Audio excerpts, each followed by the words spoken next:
जयपुर में एक व्यक्ति रहते थे, उनका नाम था घाटम। घाटम नाम था।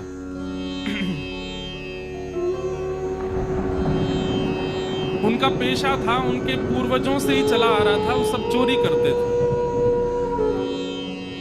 दादाजी परदादा परदादा पूरे गांव का ही यही पेशा था, यही काम था, सब चोरी करते थे। घाटम जी भी चोरी करते थे। एक बार श्री घाटम जी कहीं जयपुर से आमेर जाते हैं, तो बीच में अभी जहां कथा थी इससे पहले वो वही स्थान है, आमेर और जयपुर के बीच में कनक घाटी, वहीं श्री घाटम दास जी रहते थे। उनका नाम बाद में घाटम दास हो गया, पर पहले उनका नाम घाटम था। तो घाटम जी चोरी करते थे। एक बार रात में बैठे थे चोरी करने के लिए, तो उस दिन कोई व्यक्ति तो मिला नहीं उनको मालदार, लेकिन झोला लिए हाथ में और जटाएं बांध करके कोई संत वहां से जा रहे थे। घाटम जी बेचारे 2 दिन से तो उनको कुछ चोरी हुई नहीं थी, फिर भी मन में विचार करने लगे, तो महात्मा है, इनकी क्या चोरी करूं मैं, कोई बात नहीं, चोरी नहीं करता हूं, प्रणाम कर लेता हूं जाके। और घाटम जी उनके मार्ग पर आ गए और अर्धरात्रि का समय, घनघोर अंधेरा, प्रणाम किया। महात्मा रुक गए, बोले अरे खुश रहो वत्स, क्या नाम है, नाम आदि पूछा, कहां रहते हो, स्थान बताया, क्या करते हो।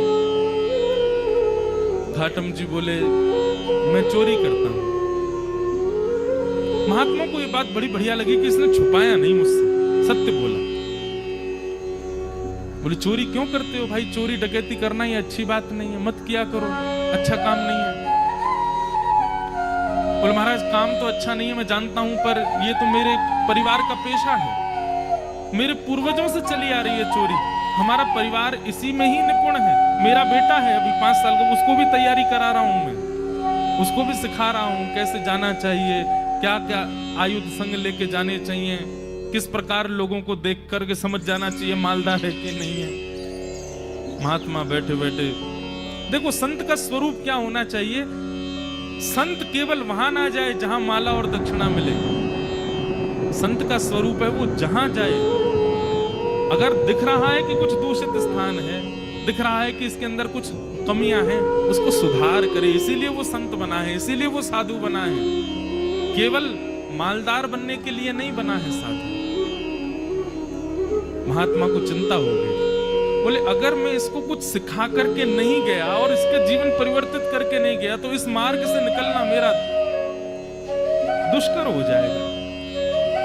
ठाकुर जी ने मुझे इस मार्ग से भेजा है, इसका मतलब ठाकुर जी चाहते हैं कि इसको मैं कुछ बताऊं। महात्मा जी ने उसको बिठाया, बोले सुनो ये घाटम, तुम चोरी मत किया करो, तुम छोड़ दो चोरी। बोले महाराज जिसके रग रग में, जिसके रक्त में चोरी हो वो कैसे छोड़ सकता है। अरे हम तो ऐसे हैं, परिवार में भी हम लोग रोटी भी पानी हो तो हम चोरी करके ही पाते हैं, हम रसोई में मांगते नहीं रोटी दे दो, हम वहां भी चुपके से ही जाते हैं। इतना ज्यादा हम लोगों में चोरपन घुस चुका है कि अभी निकल नहीं सकता। महात्मा थोड़े व्याकुल थे, तो घाटम जी बोले भगवान आप देखिए व्याकुल मत होइए, मैं भी विवश हूं कि मैं नहीं छोड़ सकता चोरी, पर हां चोरी के अलावा जो कहोगे वो करूंगा। चोरी तो मैं करूंगा, लेकिन उसके अलावा आप जो कहोगे वो मैं अपने जीवन में उतार लूंगा, उस आज्ञा को मैं सर्वोपरि मानूंगा, बस चोरी को छोड़ने को मत कहो, चोरी के साथ साथ जो कहोगे मैं करूंगा। महात्मा ने विचार किया, महात्मा बोले ठीक है 4 बातें लिखो। सबसे पहली बात, तुम सत्य बोलोगे। घाटम जी बोले ठीक है, आज के बाद चाहे कुछ हो जाए मैं सत्य ही बोलूंगा। दूसरी बात लिखो, संत जनों का खूब सम्मान करोगे, आदर करोगे। बोले जी महाराज जी। तीसरी बात लिखो, जो भी लाओगे घर में, चाहे चोरी करके लाओ, चाहे प्रेम से लाओ, कमा के लाओ, सबसे पहले ठाकुर जी को निवेदित करोगे, उसके बाद स्वीकार करोगे। बोले जी। और चौथी और अंतिम बात, कहीं मंदिर दिख जाए, मठ दिख जाए, आश्रम दिख जाए, संत दिख जाए, 100 काम छोड़ के चोरी करके भाग रहे हो, सिपाही पीछे पड़े तो भी रुकोगे, प्रणाम करोगे, फिर जाओगे। घाटम बोला जो आ गया। अब ये 4 बात मेरे लिए अध्यादेश है, आदेश नहीं है, अध्यादेश है। चाहे दुनिया इधर उधर हो जाए, मैं इन 4 बातों को कभी नहीं छोड़ूंगा। संत बोले ठीक है। अब देखो, गुरु आज्ञा कितनी बड़ी होती है। ये कोई लिखी हुई कथा नहीं है, ये असली कथा है। आज भी घाटम जी का वहां घर है, आज भी उनका वंश है वहां पर। और इनका जो मतलब कुल गोत्र था, हमारे राजस्थान की तरफ मीणा होते हैं, वो उन्हीं परिवार में से थे। तो घाटम जी ने अपने गुरु की आज्ञा मान ली। बोले 4 बातें मुझे करनी है।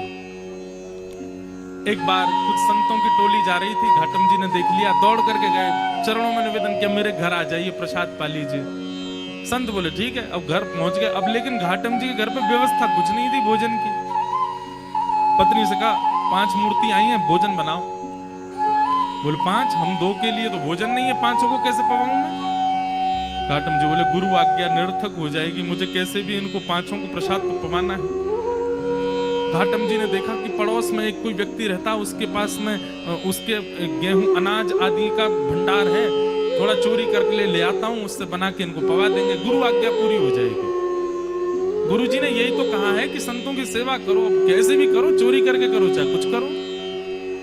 दौड़ करके गए, वहां से कुछ अनाज आदि ले आए, घर पर ला करके प्रसाद बनवा करके पवा दिया। घाटम जी की चिंता हो गई कि आज सवेरे बारिश हुई थी और मैं चोरी करके लाया हूं, तो निश्चित मेरे पैरों के चिन्ह बन गए होंगे, और उसको यदि पता चल गया कि मैंने चोरी की, वो घर आ जाएगा, मुझे पकड़ करके ले जाएगा, आदि आदि मन में विचार करने लगे। लेकिन मैंने तो गुरु आज्ञा के वश होकर के किया ना। इतने में ही वर्षा हो गई, आंधी तूफान आया और सब उनके चरण चिन्ह आदि मिट गए। तो उनको ये अटूट विश्वास हो गया कि मैंने गुरु आज्ञा मान करके पूर्ण किया, तो ठाकुर जी मेरी सहायता कर रहे हैं, मेरे रक्षक बने हुए। घाटम जी का जीवन ऐसे चलने लगा।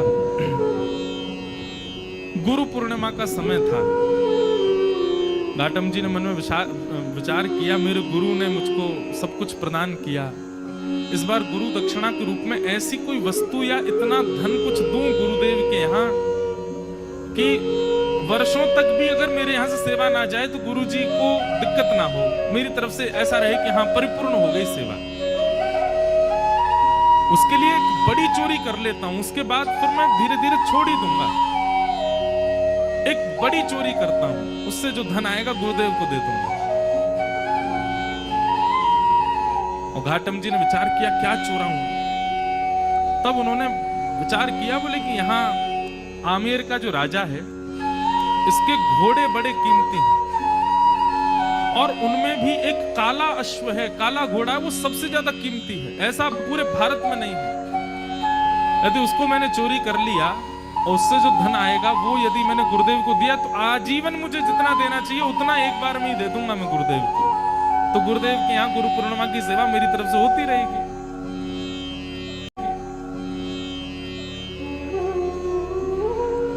घाटम जी चोरी करने के लिए जा रहे हैं। एक सामान्य से घोड़े पर बैठ करके घाटम जी और सीधे राजभवन में प्रवेश कर रहे हैं। मुख्य द्वार से प्रवेश करने लगे तो द्वारपालों ने रोका, ए कहां जा रहे हो, क्या नाम है तुम्हारा? बोले घाटम। कहां जा रहे हो? बोले चोरी करने जा रहा हूं। झूठ नहीं बोलना है, गुरुदेव ने मना किया है। तो द्वारपालों ने मन में विचार किया, ये जरूर राजा का कोई गुप्तचर है, राजा का कोई बहुत घनिष्ठ व्यक्ति है, हमने इसको रोक दिया है, इसका परिचय पूछना, इसलिए बुरा मान गया, बुरा मान करके कह रहा चोरी करने जा रहा हूं। ए भाई सुनो, द्वार खोल दो, ये कोई राजा का परिचित व्यक्ति होगा, ऐसे कौन बोलता चोरी करने जा रहा हूं। द्वार खुल गए, वो भीतर प्रवेश कर गए।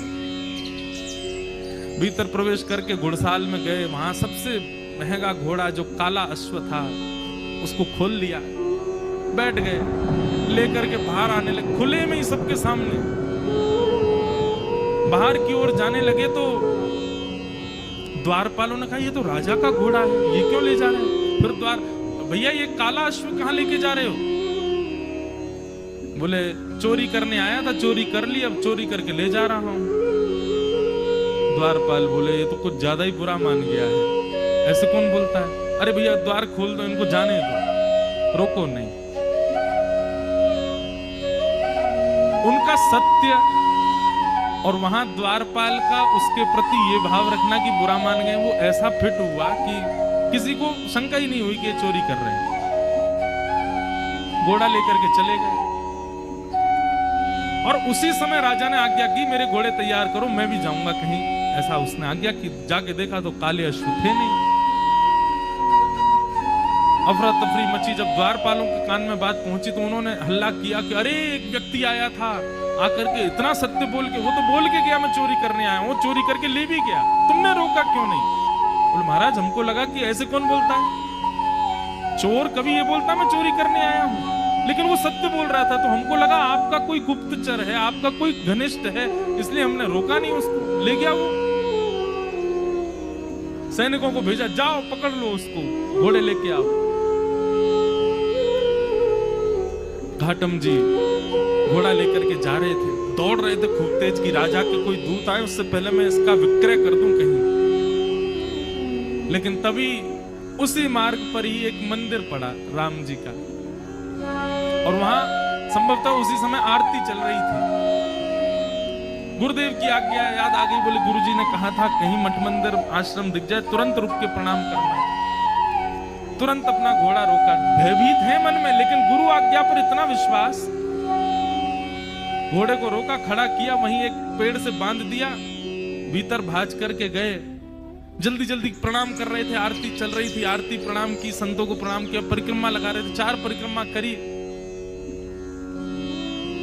लेकिन जब तक वो बाहर आते उससे पहले सैनिक आ गए, और सैनिकों ने आकर के देखा घोड़ा खड़ा है, लेकिन एक आश्चर्य हुआ, वो घोड़ा जो काला था वो श्वेत हो गया था, लेकिन घोड़े की आकृति, घोड़े की कद काठी, घोड़े का स्वरूप बिल्कुल वैसा ही था जैसा उस काले, बस उसका वर्ण श्वेत हो गया।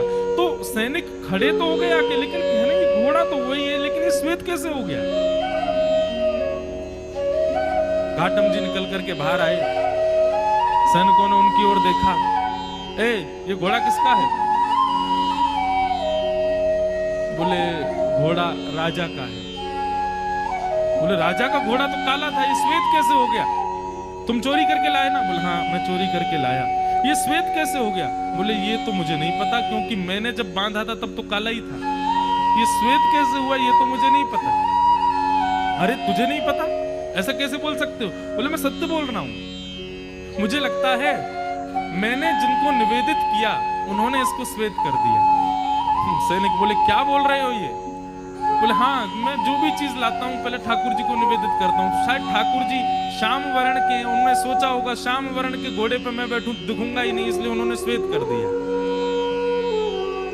सैनिक बोले ये क्या तुम बोल रहे हो? बोले मैं सत्य बोल रहा हूँ, ये वही घोड़ा है जो राजा का है, मैं चोरी करके लाया हूँ, मैंने बांधा था तब काला था, आप लोग आए तो कहीं आप मुझे पकड़ो ना, इसलिए ठाकुर जी ने श्वेत कर दिया, पर संभवतः आपने पकड़ लिया मुझको। तो तुम ये कहना चाहते हो ठाकुर जी तुम्हारी चोरी में सहायता कर रहे हैं? नहीं नहीं, सहायता तो ठाकुर जी नहीं कर रहे हैं, पर ऐसा कह भी दें तो कोई अतिशयोक्ति नहीं, कर तो रहे हैं, श्वेत उन्होंने ही किया है। बोले इसकी बातें हमें समझ नहीं आ रही, इसको पकड़ के राजा के पास ले चलो। राजा के पास ले गए। राजा ने जब घोड़ा देखा, राजा खुद आश्चर्य, बोले ये है तो मेरा ही घोड़ा, पर ऐसा भी नहीं कि इस पर कोई रंग लगाया हो, इसका वास्तविक रंग श्वेत कैसे हो गया?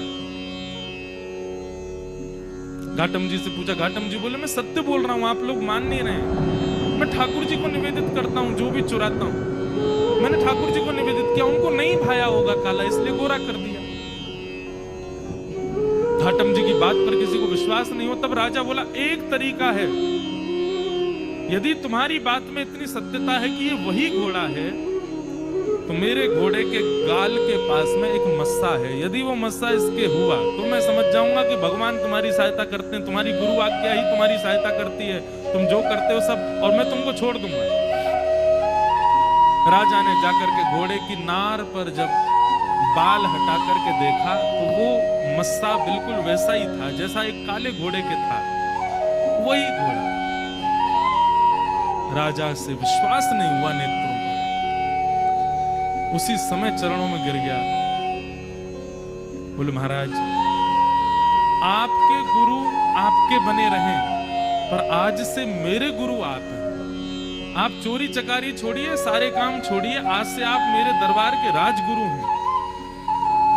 आपकी गुरु आज्ञा इतनी प्रतापशाली कि आप एक चोरी का कृत्य करते हैं, उसमें भी ठाकुर जी सहायता करते हैं आपकी।